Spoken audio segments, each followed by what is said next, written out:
41-year-old Luciano Sandoval went to court last week to pay a traffic fine. 3 days later, as he was going to work, the car in which he was a passenger was pulled over on Union Avenue by immigration officials. They stopped the car and I was the only one they arrested. They told me I had been driving without a license and nothing else, he says. Not one more. Last year, the ACLU led a protest against the practice by immigration officials of using places like the courthouse to conduct enforcement actions. The ACLU says such actions hurt public safety.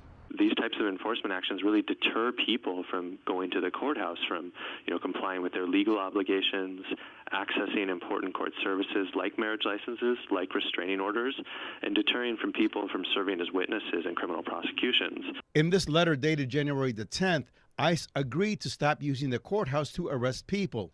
The letter reads, accordingly, at this time, enforcement and removal operations has decided to refrain from taking enforcement action at the Kern County Superior Court, except in exigent circumstances. ICE placed an ankle bracelet on Sandoval and he was released. He believes, though, his arrest resulted from his recent visit to the courthouse, and so does the ACLU.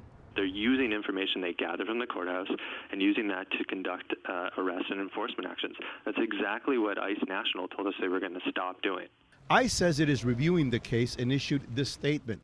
U.S. Immigration and Customs Enforcement is focused on sensible, effective immigration enforcement that prioritizes efforts first on individuals who present the greatest risk to public safety and border security, taking into consideration each individual's circumstances and the specific facts of each case.